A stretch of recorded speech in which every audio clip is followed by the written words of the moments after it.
So this is part two of my villain story with the board president, John Hannock, as the top villain in my story because he is, well, he was the president of this period of time when I had, well, I still have issues with the board. Look what I'm doing. So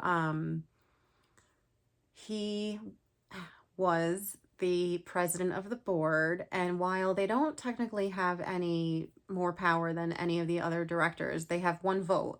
There's 9 people, there's 9 votes, but they do wield in that position a tremendous amount of weight in influencing the other directors.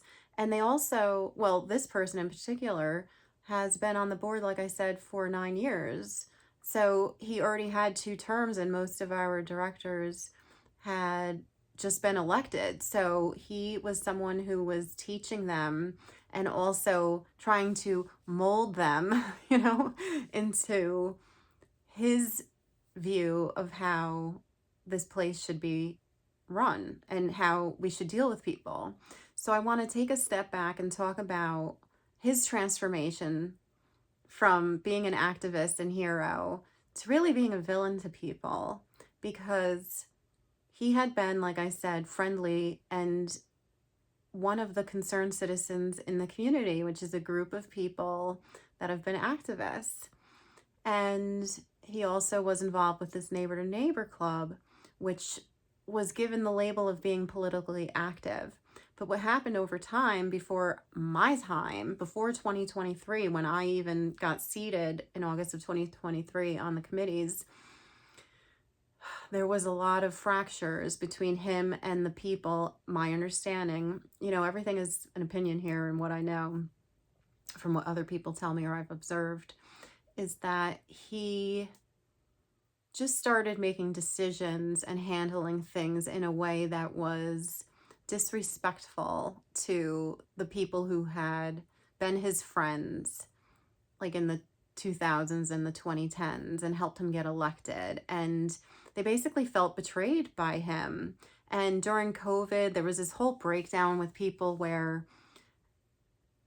COVID was a difficult time, and I don't really know what happened, but there was a memo that went out that said that the members needed to treat staff more respectfully. And I guess some members felt that that was a direct attack on them. So they felt that that was like a betrayal by John against them. And then the way that he was increasingly treating people, what they felt, in their opinion, was abuse of his and the board's power of control, trying to silence people, trying to intimidate people. So there was a pattern of removing people, like he had done to me, from committees and from clubs. And he ended up shutting down the neighbor to neighbor club for a period of time. And when I say he, I'm talking about the board, but again, he's the head of the board and wields a lot of influence. And they shut down neighbor to neighbor for a period of time. A club where people, mostly over the age of 60 and 70, get together once a month, not even during these winter months because, they don't want to go out in the cold weather, and talk about issues in the community. So over time, under John's leadership here, over the last 9 years, it's like the power and control has squeezed the people more and more and more and more and more, so people don't like to be squeezed, and he was squeezing the very people that he was friends with. So it was like a betrayal. So me not knowing all of these things, I thought I was standing up for these people by writing the email that got me in trouble and got the letter from the attorney. And somebody contacted me, one of my favorite people here, because she's a hoot. She contacted me and she asked me to come to a neighbor to neighbor meeting because they had lost their charter and then they got it back. So they get their charter back in 2024, right before 2024 maybe. But they're an Asian club, a club we weren't sure really had relevancy or whatnot, and they want to have presentations. So she asked me to come and present and talk about, I was actually going to talk about trauma-informed care because, like I said in my bio video, I am a social worker. So I was going to talk about adverse life experiences and just how to care for yourself, self-care, and being more trauma informed and trauma aware towards others. So I created this whole presentation. They advertised that I was going to come speak, and I think I had like an April presentation date. So you have to remember the timeline. The board had removed me from my committees in February, and then I got the letter from the attorney in March threatening me, and I got the invitation to speak at Neighbor to Neighbor. So I show up to speak at the Neighbor to Neighbor meeting in April, and who do you know is there but John Hannock, who technically I think was still a member of Neighbor to Neighbor. But the problem is that he often goes to those meetings to keep people in line. So really, he came from being one of them to being, the intimidator of them, the controller of them. And when people do that and they have power and authority and control, it's a subtle hint to say, I'm watching you. Don't break any rules because I'll shut you down. So he showed up. I knew exactly what he was doing. So I gave him a big smile and I stood in front of the room, and it was a good amount of people, like 20 people. And I gave what was probably one of my first presentations ever in front of a crowd. And I just told them my story. I said who I am, where I came from, how I was raised, why civil service is a passion for me, while service to communities passion for me, and they just seemed to love it. So the next thing I knew, and I didn't break any rules because you're not allowed to talk about anything politics in that meeting. So I didn't break any rules that John could remove me from, because he was looking to find trouble for me. So the next thing I know, the club, the president had been president for several years, and she wanted to, retire, and nobody else wanted to stand up. So they asked if I would want to be president. I said, if you guys need help, I will help you. I'm here to help. So they all took a vote in July and they elected me as the new president. So I became the new president of Neighbor to Neighbor. So that was the summer 2024. So what happened was everything was fine in the fall. I put together a whole bunch of meetings monthly and had wonderful presentations set up by different members of the community to share what they do. And people were coming, not a lot, because there's so much on social media now that you don't really need to leave your house, and this is about connecting with people in real life, and people kind of seem uncomfortable with that nowadays, so they wanted to maybe avoid it. So I was trying my best to get meetings together, and we had a nice little end of year December party, and donated our member monies to a couple of places, and everything was going great. But then what happened was there was board meetings about this woman having an issue with lighting coming into her house. We have it's not a real rule, like dark skies they call it, but you're not supposed to have your lights on. There's bylaws where we're in the Poconos, so you're not supposed to have your lights bright shining all night long. And this woman was saying that a neighbor had put a street lamppost erected by a utility company and then put a light on it, and the light was shining into her house, like through her windows, and like blinding her at night while she slept. And these were like, the type of windows high up that you don't get curtains for. So she had made several complaints apparently. And what I saw at the board meeting, bottom line was, in December, I said, every time this woman speaks during members' time, I see your eyes roll. I see the body language do this. I see you take your phones and just do this. I'm like, this is so disrespectful. I said this at members' time. I said, you're not being respectful of this woman. She has a serious issue and you need to pay attention to what's going on. And so they wanted to, apparently she had been complaining about it for like 9 months. Okay. So I said, that's it. 9 months. This is ridiculous. You guys should all go drive by her house. So I drove by her house, took some videos of the lamppost, and I posted on social media, and I said, this is the issue. This is a violation of our codes, our bylaws, and public safety isn't enforcing them. Well, so what am I doing now? I'm president of Neighbor Neighbor, and now I'm causing a problem again. So I was bringing attention to them that they didn't want to have. So it was creating a lot of, fighting on social media. Some people who were like, it makes the road safe.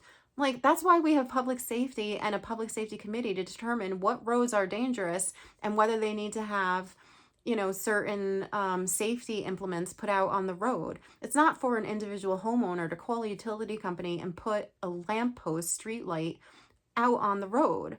So there was a whole hubbub about that. And I spoke up at the January meeting and at the January Community Members Forum.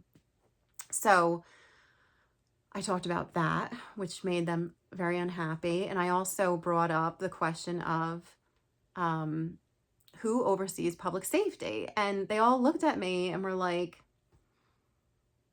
not answering. And I'm like, this is a very simple question. Who oversees public safety to ensure that there is no corruption? Because one of my concerns was, if we have a public safety officer who lives here, how do you know that he's not friends with the neighbor who put up the light and then he's deciding that it's not a violation? I'm not saying that that's the case, but my issue is, who oversees public safety to ensure there is no corruption? Well, let me tell you, when I said that question, one of the quietest directors, his name is Robert Rodia, he's on the board right now, exploded at me in a way that I was actually taken aback, because there were certain directors, which I'll talk about all the directors, who were known to be totally disrespectful, totally, aggressive toward members during members' time. And this man is very quiet, very calm, very well-mannered. You would never see him ever emotionally dysregulate. And he absolutely emotionally dysregulated, like jumped out of his seat as I'm standing up for members' time and was like, how dare you accuse them of corruption? I said, excuse me, I'm not, accusing anybody. I'm asking a question. Who oversees? Come to find out, by going to, I think, the PHSS meeting, which is the Public Health and Safety Committee, it's HFCA, it's the board of directors. So public safety will go out and issue tickets or fine to members. Members have a right to appeal it. There's an appeal committee. I'll go into this in another video. And you can appeal it. And then the appeal committee, which is a group of people, decide whether it's, should be a fine or not. And then it goes to the board. So the board ultimately is the one who makes the decision. So the board oversees public safety, but that's a little bit confusing because the people who work for public safety are hired and fired by our community manager, Sean. But either way, HFCA, is responsible to ensure that there's no corruption on public safety. A simple answer to a simple question, and I got screamed at. So during that meeting, I had also said, I really suggest that you all use surveys, because we have a community of 12,000 people. Well, there's 12,000 or so residents here in our community. We have about 3,300 houses. So if you look at the average family size is 4 people, so 3,300 times 4, you get around 12,000 plus people. I'm just averaging. So I said, I think you should be doing surveys. They literally said, and this is John Hannock too, we don't want to know what people want. We don't want their opinions. I'm like, what do you mean you don't want their opinions?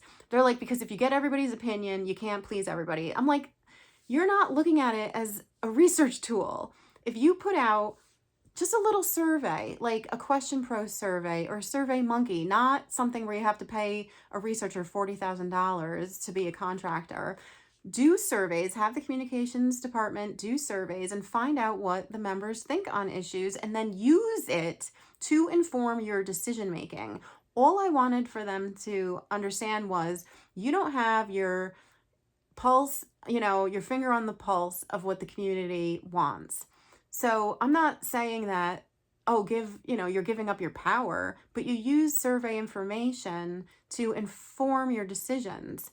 So they're just, pushing back. So I said to them, you really think that you white males, because there were white males in front of me, represent 12,000 people in this community. Like, even if it's 9 people and 2 of the people on the board were women, some people were like on Zoom. But the point of the story is they sent me a letter and said that I accused them, um, that I was racist and sexist because I said, like, when you look at somebody and you see that they are a man or they identify as a man, you're just stating an observation or a fact. That doesn't make you racist or sexist. So they sent me another letter and said that I used racist, sexist, and profane language and all sorts of terrible things. And they removed me as president of Neighbor to Neighbor Club as a result. So this is just another example of their abuse of their power and authority. So again, they really can't stop me from going to any clubs, just like they can't stop me from going to any meetings. So what do? But I had already been working on a presentation over at our community firehouse, the volunteer firehouse department, and had worked on having a speaker, having the chief of the firehouse talk about fire safety for the members. And I went there still because I can go as just a member of the community. So I had reached out to the former treasurer and board or president and vice president and said, look, they sent me a letter. I'm removed as the president. That's my punishment this time for speaking up again. And I said, let's have like a plan of action. I said, I still want to go and support you guys. So I went to the meeting, and what happened was John Hannock was there. Our community manager, Sean, was there. They had another director there. His name is Michael Pachersky. And he was slumped in the back with his coat on, like 5 rows behind everybody, looking like miserable like this. No respect whatsoever given to the fire chief. And the only reason, because when I showed up, they were all there before me. And John was whispering and Sean was whispering to the fire chief and all these other people. And what I knew, because I'm very intuitive and not stupid, you don't have to be intuitive to know what's going on. He was there to watch me. He was there to exert pressure and control and intimidation on the other people and to tell them that I'm a troublemaker. So I take my seat and I sit there throughout the whole meeting, and the fire chief gave his presentation, and I'm asking questions and adding to the conversation because I had actually arranged and coordinated that whole presentation. And they gave us a tour of the firehouse, and I was like in some of the pictures. And part of being the president of the Neighbor to Neighbor Club is you write an article for the newspaper every month. So I submitted, let me finish what happened at the meeting. So at one point, John Hannock got up, grabbed this man named Peter, who was like the acting president because I lost my position, took him out of the room, crossed in front of the chief. Like, when you have a teacher or professor, crossed in front of the audience, in front of the chief, and motioned to Peter to come out. And then they went out to the door, which was like right over here, and kept the door open. And I could hear him being like, well, you got to know this about her. And basically talking about me, which they confirmed after the meeting that he told them that I was a troublemaker and that I had cost the association thousands and thousands of dollars in legal fees. Now, if you want to tell me that HFCA and this board of 9 adults is wasting their time and money, and an attorney's, how long does it take an attorney? I could have written that letter that they sent me in 5 minutes. And he probably charged them $500 or $1,000 to draft a letter and put it in the mail. Is this how our board of directors is spending our money on legal fees to harass and intimidate people? So I did, confirm with the person that he dragged out of the meeting that he said that I, was a troublemaker in the community and had cost the community thousands of dollars. I'm like, if that's what you're spending time and money on, you have a serious problem in leadership here. So ultimately, I tried to submit the article for the newspaper and it didn't get published. And they went on a campaign of telling everyone in the community last winter. So this is winter of 25. So February, March, April of last year, I was raked over the coals in the community and everybody ganged up on me on social media. And he succeeded in having everyone, well, not everybody, the people who don't know any better believed him because they trust him. But the people who had already been hurt by him, the concerned citizens that he had hurt, and the other people that he was friends with, and the people he had hurt at neighbor to neighbor because they knew what he was like, that he was using his power and control to intimidate people and harass people. That's how they felt. And so now I had experienced it. And so they knew that I had, was trying to just help the community and that I was now the latest target of the board of directors in the community. So that's my villain story. And it has made me rededicate my time and energy to attending every board meeting that I can, unless I'm on some nice vacation, which I never am, but, or if I'm somewhere, like at a party or a function. But I attend every single board meeting to watch these people because they're slippery. And I want to report on everything that they do and everything that they say because they're not putting it in the notes. They're not putting it in the newspaper. And like I said in prior videos, they do not post the recorded video on their website because they don't want members to see everything that's going on. So this is why I'm doing this, to keep you all informed, to let you know how things really happen here. And if they don't like you or you ask too many questions, how they try to shut you down. If I wasn't educated and experienced in the way that I have been, as a child welfare caseworker who, like I said in my bio video, has gone to court and testified and had to have really difficult conversations and still go work with people, I would have backed down, which is what most people do. But he picked up a fight with somebody who knows better and knows that they can't control you unless you let them. So we're going to keep talking about these conversations because I don't like abuse of authority and power. And I want you to know your rights and that you have your own control and power here. And I will help you learn how to use it. And the more of us who band together to stand up against that misuse of power and authority, the more we might actually see change. Now this is getting out. There's this YouTube channel and people are listening. So thank you for tuning in.